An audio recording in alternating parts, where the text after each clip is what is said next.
मुक्ताईनगर नगर परिषदेचा निकाल हाती आला असून या ठिकाणी शिवसेना शिंदे गटाला 11 जागांवर विजय मिळाला आहे, तर भारतीय जनता पार्टीला 4 जागांवर विजय मिळवला आहे। या ठिकाणी केंद्रीय मंत्री रक्षा खडसे यांना या ठिकाणी एक मोठा धक्का मानला जात आहे। एकीकडे माजी मंत्री एकनाथ खडसे यांचा गड मानला जाणाऱ्या खडसेंना एक मोठा धक्का मानला जात आहे। या संदर्भातलीच बातचीत करण्यासाठी आमच्यासोबत माजी मंत्री एकनाथ खडसे आहे। आम्ही त्यांच्याकडून या ठिकाणी जाणून घेणार आहोत। भाऊ, काय सांगणार? एकीकडे आपला गड मानला जाणाऱ्या मुक्ताईनगर नगर परिषदेवर या ठिकाणी आज शिवसेनेचा विजय झाला आहे, काय सांगाल? पूर्वीची राजकीय परिस्थिती आणि आताच्या राजकीय परिस्थितीत फार आमूलाग्र बदल झालेला आहे।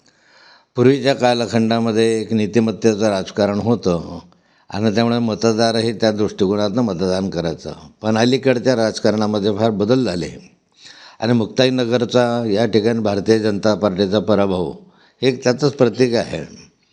भारतीय जनता पार्टीने या ठिकाणी आपले उमेदवार उभे केले आणि शेवटच्या क्षणाला 2-3 दिवस आधी जेव्हा रक्षाताईच्या गाडीवर हल्ला करण्याचा प्रयत्न केला किंवा वारंवार खडसे नाव घेतलं गेलं, त्यावेळेस मग 2-3 दिवस आधी मी त्यांना मदत केली आणि या संदर्भामध्ये निव्वळ गुंडागर्दीच्या विरोधात मी मैदानामध्ये उतरलो।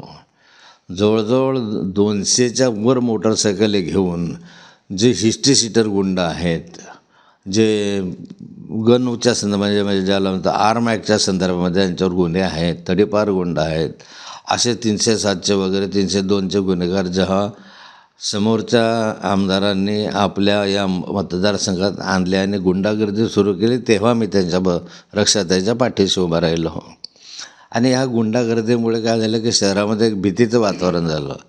याविरुद्ध मी तक्रारी केली। व्हिज्युअल्स, त्याचे सगळे व्हिज्युअल जे आहेत ते पोलीस स्टेशनला आणि निवडणूक आयोगाला रक्षाताईंनी पाठवले। पोलिसांनी हातावर हात धरून ठेवलं, त्या ठिकाणी कुठलेही नाही, कुणावरही आजपर्यंत कार्यवाही झालेली नाही।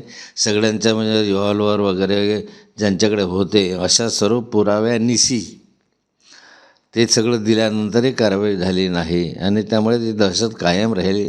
दहशतीमुळेही याचा परिणाम त्या ठिकाणी झालेला असतो। शेवटी पराभवच असतो। भाजपचा पराभव झाला, या पराभवामुळे वेगवेगळी कारणं असू शकतील आणि मला असं दिसलं त्या ठिकाणी की रक्षाताई या ठिकाणी भारतीय जनता पार्टीच्या माध्यमातून निवडणूक लढवत असताना त्या ठिकाणी काही प्रमुख कार्यकर्ते सोडले तर त्यांच्या पाठीमागे असे भाजपचे जिल्ह्याचे किंवा महाराष्ट्रातले फार नेते आले नाही। एक पंकजाताईंची सभा झाली, बाकी कुणाचीही सभा किंवा कोणताही मोठा नेता त्या ठिकाणी आले नाही।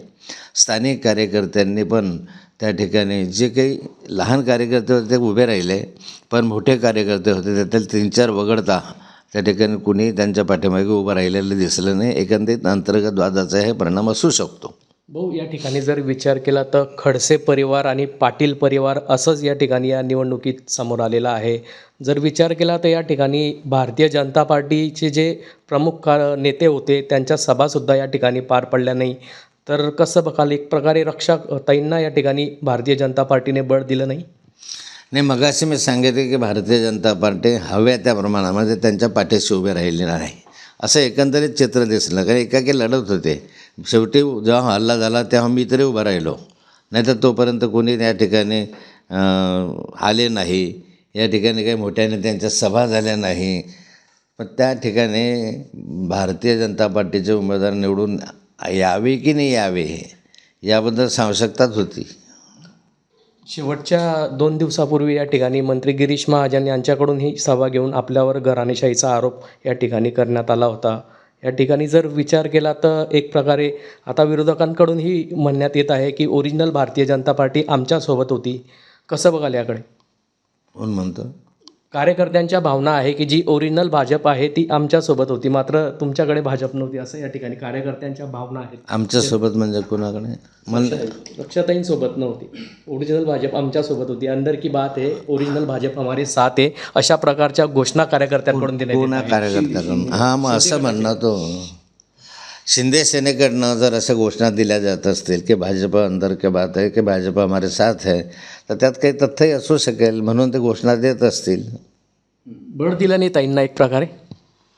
नाही, मगाशी मी सांगितलं की या ठिकाणी भाजप म्हणून ज्या ताकदीनं लढायला पाहिजे होता पक्ष, त्या ताकदीनं या ठिकाणी लढलेला दिसला नाही। एकटी रक्षाताई लढत होती, परंतु फार मोठे कार्यकर्ते या ठिकाणी आले नाही. कुणी आलं, गिरीश भाऊ आले, घराणेशाहीचा आरोप केला असेल पण त्यांना हे नैतिक अधिकार नाहीच आता. चंद्रकांत पाटलांना म्हणा, मंगेशला म्हणा, गिरीशला म्हणा, किशोरला म्हणा, हे नैतिक अधिकार आहे. तुमच्या घरातल्याच बायका आपल्या महिला उभ्या केल्यात ना तुम्ही. त्यामध्ये तुमच्या घरातलेच महिला का उभे केली की घराणेशाही काय? आमच्या घरामधली मुली उभी केलीत घराणेशाही, आणि तुमची बायको उभी राहिले, सावकारांची बायको उभी राहिले घराणेशाही नाही. हे कोणतं राहिलं? राजकारणाचे हे असतात.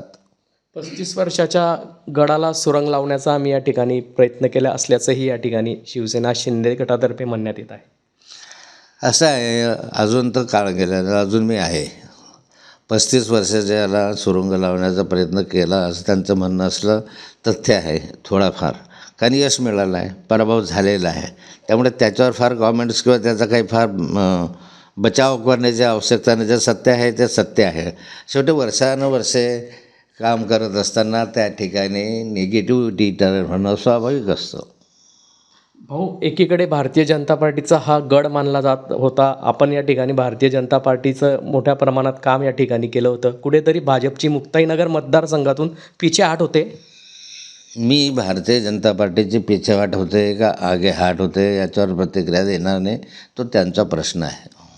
भाऊ, जर एक अजून धक्कादायक निकाल समोर आलेला आहे. धरणगावच्या नगराध्यक्षपदी उद्धव बाळासाहेब ठाकरे पक्षाच्या लीला चौधरी या ठिकाणी विजयी झालेला आहे. एक मंत्री गुलाबराव पाटलांना मोठा धक्का मानला जातोय. मी ज्या लहान निवडणुका असतात नगरपंचायतीच्या, नगरपालिकांच्या, याच्याकडे या दृष्टीनं पाहत नाही की ते धक्के बसतात आणि दुःखे बसतात. या ठिकाणी स्थानिक परिस्थितीनुसार निर्णय होत असतो. जातीपातीचं राजकारण असतं, शेजाऱ्या बाजाराचं राजकारण, एकमेकांविषयीची दुश्मनी असते, खुन्नस असते, एकमेकांविषयी काही बचपा काढण्याचे प्रकार असतात. अशा प्रकारामधनं जवळचे लोक दूर जातात आणि दूरचे लोक आपल्याला मदत करताचं चित्र असते. यामुळे निश्चित असं समजता येणार नाही की याला धक्का लागला, त्याला धक्का लागला. पराभव असतो हे मला मान्य आहे. पराभवामुळे धक्का लागणं स्वाभाविक आहे हेही मान्य आहे.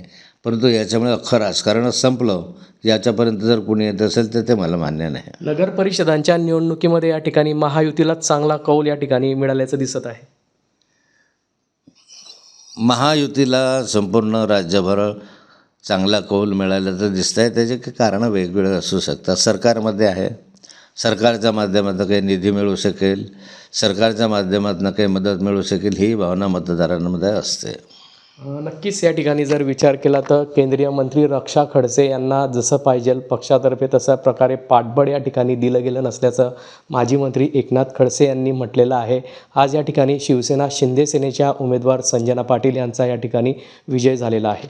जुगल पाटील, जय महाराष्ट्र न्यूज, जळगाव.